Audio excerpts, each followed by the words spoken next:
Rita McNeil on ice will not be seen tonight, so that we may bring you the following. Highlights of the opening week of the 37th Parliament. The speech from the throne.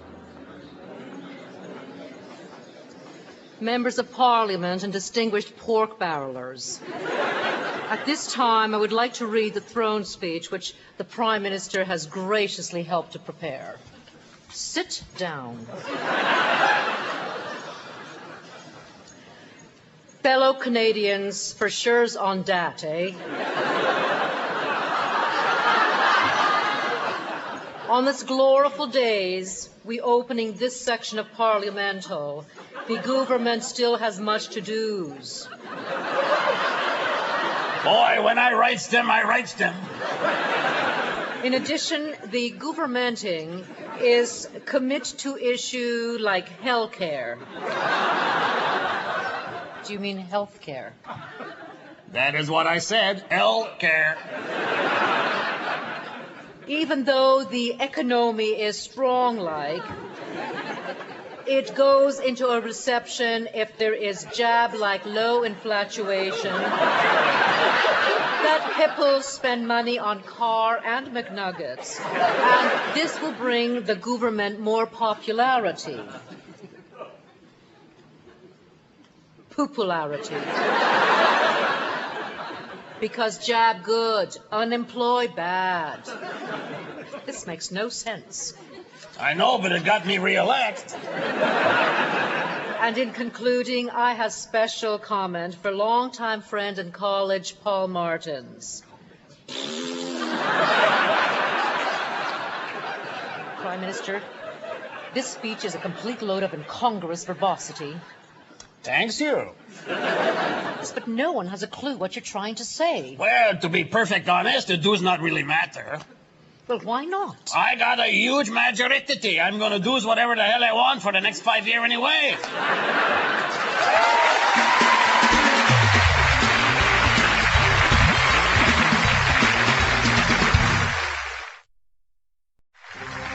Chicken Cannon News. Greetings, civilians. I'm Colonel Stacy. Some of my close friends call me Teresa. Our top story, an American has bought the Montreal Canadiens hockey team. The new owner guarantees the team will be in the playoffs by the year 2026. What he can't guarantee is that the team will still be in Montreal. Auto manufacturing giant Daimler Chrysler has announced massive job cuts in Canada. Officials cite 3 reasons for the cuts. 1, rising gas prices. 2, a slowdown of the economy. And 3, every hockey mom in Canada has already bought a minivan. Saskatchewan now has a new leader. After 4 ballots, Lorne Calvert was named premier of the most boring province in Canada. Mr. Calvert narrowly defeated runner-up Wilson the volleyball from the movie Castaway. The Ontario government has offered residents of Walkerton $2,000 each as compensation. Now, residents of Mississauga are demanding equal compensation, saying having to live in Mississauga should be worth something. Acting President George W. Bush is planning to go ahead with Pentagon plans for a new Star Wars missile defense system. He gave approval on one condition, that he gets to play Obi-W Kenobi. In Colorado, the last 2 of 7 escaped convicts were caught in a Holiday Inn. The 2 men turned themselves in after they saw the price of the items in their minibar. PQ leader Bernard Landry continues to refer to the dictionary to prove his use of the French word chiffon did not mean the Canadian flag. We here at Chicken Cannon News decided to look up the French word le screw-up. Guess what we found? Lucien Bouchard will be in Italy next week as part of his Lucien Bouchard farewell tour. On Monday, he'll be in the Vatican, where he has granted the Pope a private audience. Chicken Cannon News is brought to you by Canadian Alliance Cookies. They're tasty, look appealing, and they're full of nuts.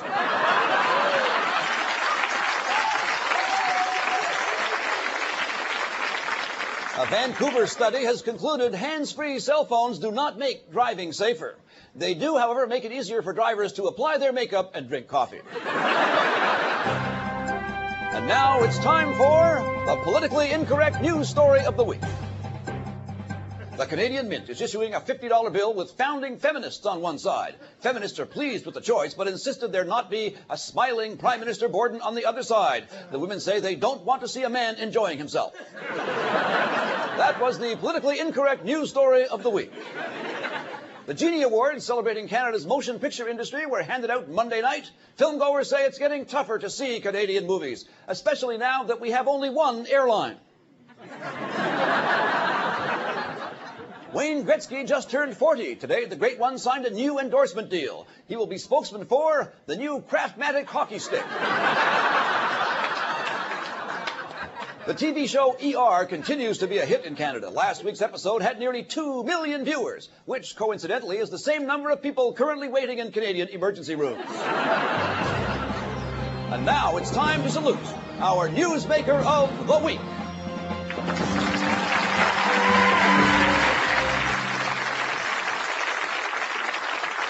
Our target is that great Canadian patriot, the Quebec politician who has separated from his marbles, but not from his dictionary, Bernard Landry. Load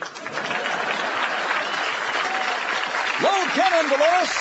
Our ammunition, eggs, separated, of course. Some red rags, Fruit Loops.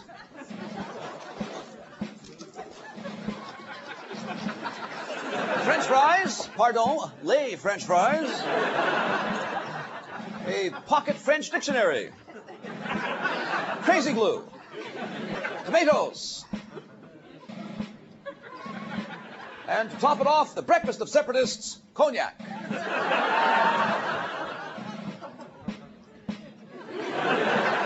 And when ready, Dolores.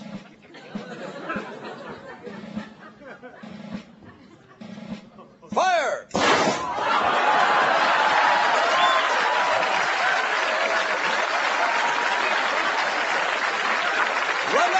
Flagpole, Bernie. Thanks to James Nolan from St. Marie to Kent, New Brunswick, one of many who voted on our website, airfarce.com, to suggest our chicken cannon target of the week. James will receive the newest Airfarce video or DVD. Do not cross this line. The Chicken Cannon, reality television, Canadian style. Welcome, Dolores.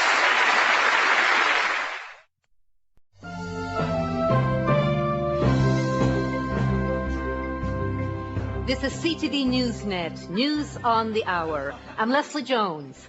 The stunning oil spill in the Galapagos Islands is causing severe cleanup challenges. Joining me live from the location is Mr. Charles Darwin. Yes, hello, everyone. Hello, Canada. Charles Darwin lived over 100 years ago. Shouldn't you be kind of dead?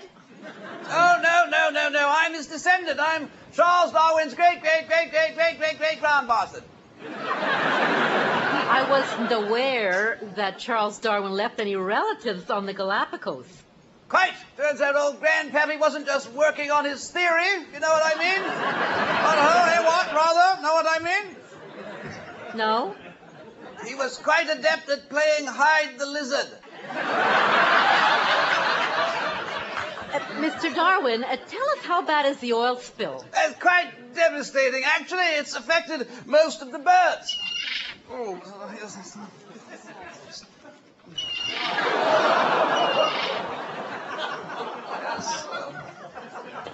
Have other wildlife been harmed? Or rather, I spent the entire morning trying to scrape oil off a giant tortoise. Oh, dear. How was he? Delicious. Mind you, a tad oily for my taste. Well, we've seen pictures of oil-covered pelicans. What's being done for them? Well, I've come up with a theory of my own. They can be used as fuel for automobiles. Fuel? I've calculated you can get 40 kilometers to the Pelican. You can't be serious. 2 oil-soaked iguanas should heat your house the entire winter.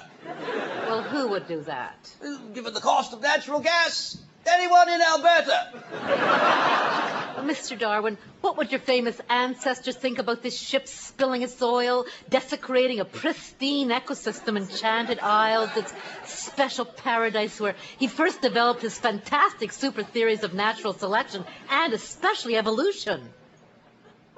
I'm starting to wonder about your evolution. Well, final question, Mr. Darwin. Do you personally believe man evolved from apes? Absolutely not. Why not? Because, Leslie, an ape could have steered that oil tanker better than the captain. Well, Mr. Darwin, we wish you good luck on your continuing research on the evolution there. Oh, I'm not studying evolution here. What are you doing? Practicing to be a contestant on the next series of Survivor. I'm Lester Jones. Good day. Bye, Governor! Highlights of the opening week of the 37th Parliament. Speaker recognizes the member for Okanagan, Coquihalla, and the jet skis. Mr. Speaker, I apologize. I haven't said anything wrong or libelous yet, but I just wanted to apologize in advance for when I do. But I ought to keep that satisfied. This has been the highlights of the opening week of Parliament. Viva Tone News. Pop diva screecher Celine Dion gives birth to 6-pound baby boy Rene Charles. It is the first time in history a baby weighs almost as much as its mother. Lullaby, baby, on the treetop. When the wind blows, little Rene will rock.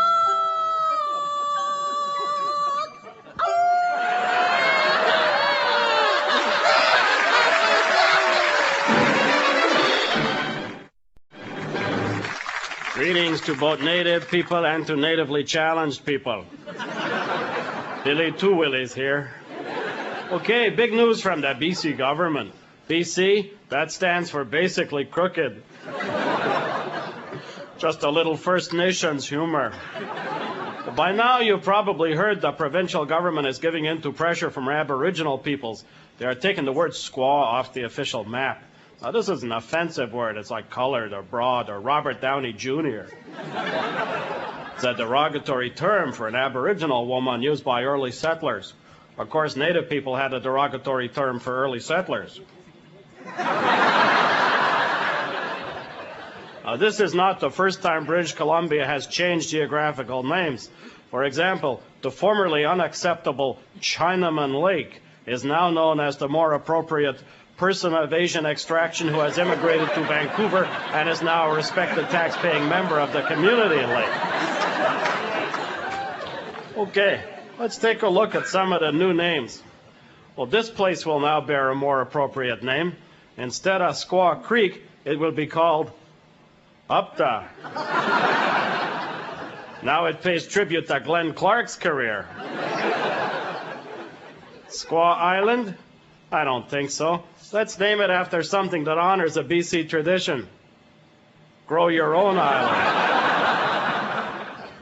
And the inappropriate Squamish will now bear the name Good-Looking Native Hot Babe Mish. Okay, that's all for now. Oh, there is one other thing, eh? Native people would like to change the name of the province of British Columbia. Here's a more appropriate name. Land of 1,000 casinos. Pretty good, eh? Okay, live long and prosper, and may all your land claims be successful.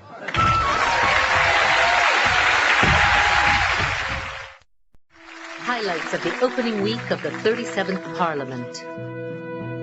Speaker recognizes the member for Halifax. Mr. Speaker. Thank you. This has been the highlights of the opening week of Parliament.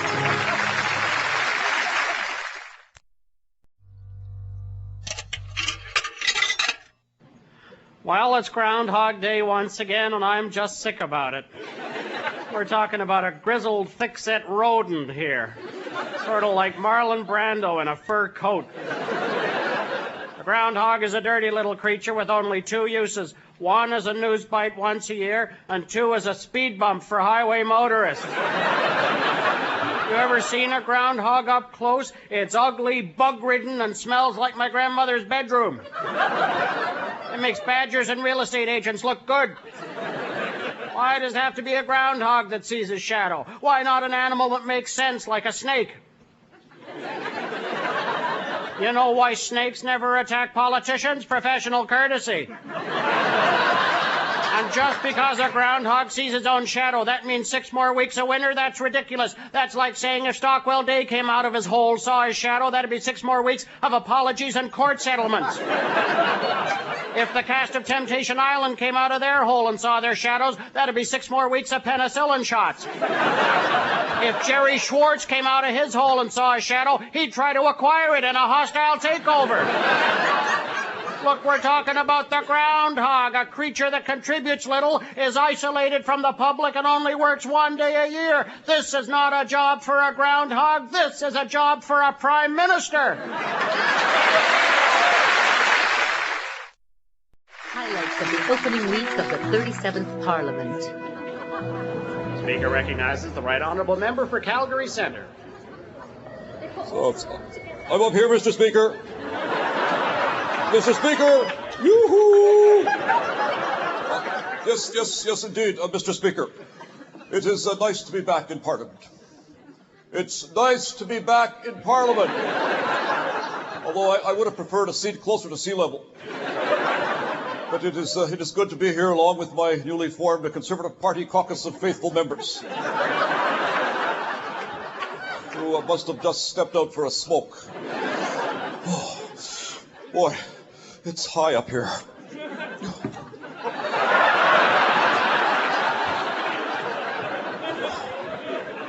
But I digress, Mr. Speaker.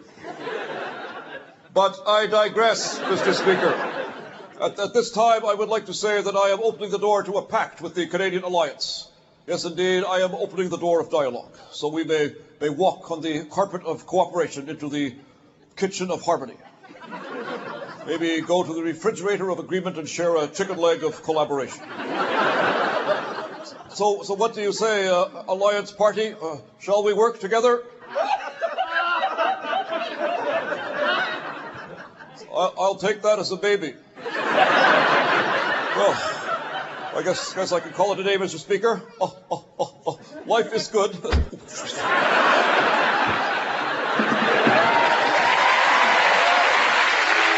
has been the highlights of the opening week of Parliament. Canada AM, early morning television, when only joggers and crack addicts are up. Hi, I'm Valerie Pringle. Hope you're having a good, great, better than great, peachy keen, fantastic, extra fine, neat, neato, nifty neat, neater than neat, neat-tabulous, super morning. Sure, I'm wired. Good thing I switched to decaf. Okay.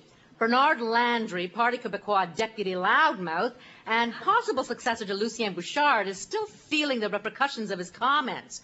He compared the Canadian flag to bits of red rag.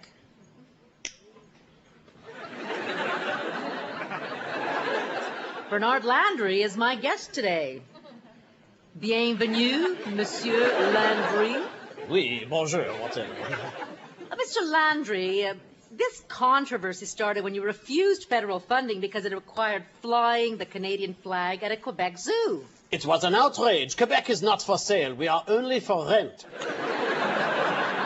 What's wrong with flying the Canadian flag at a Quebec zoo? Because it could lead to a deadly outbreak of Canadian federalism. First, a flag in the zoo. Next thing you know, the giraffes are speaking English. I don't understand. The red rag, Canadian flag, is the red cloth in front of a bull. Yes, and I think we all know where the bull is coming from. Oh. Coffee? Oh, Oh, goodness. Oh, I'm sorry. Here, just let me get that with this, little red rag. What? No. Stop. Get that thing away. There.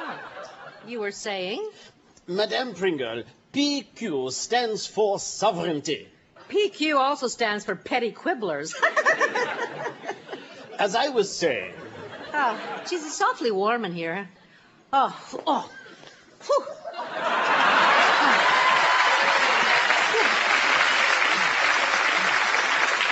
Monsieur Landry, how do you answer those people who say that you're an out-of-control raving fanatic? Who better to be Parti Québécois leader? You see, we are not a distinct society. We are a nation.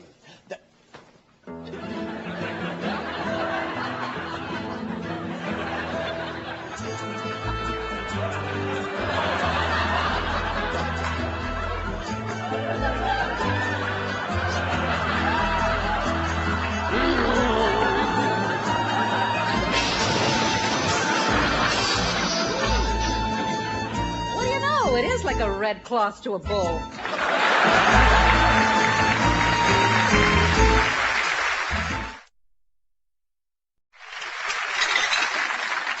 Well, I don't want to take up too much of your time, so I'll get straight to the point. Have you been to the gas pump lately? Well, I have, and the prices are out of this world. I went for a fill-up just after breakfast, which is the most important meal of the day. I had a small glass of orange juice, fresh squeezed, not frozen, and a bowl of cornflakes, lightly sprinkled with sweetener, and a slice of 12-grain toast. I believe the grains were wheat, rye, barley, flax, and a variety of birdseed. No, I lie, it was Rice Krispies. I know, because when I put on the milk, 1%, because it contains your daily requirement of calcium, niacin, and that stuff that makes your breath smell funny, it went snap, crackle, whoa, boy, what's this? Turned out to be a little surprise toy. No, wait, that was yesterday's breakfast.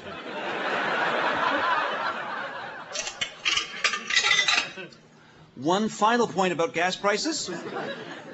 It was definitely cornflakes.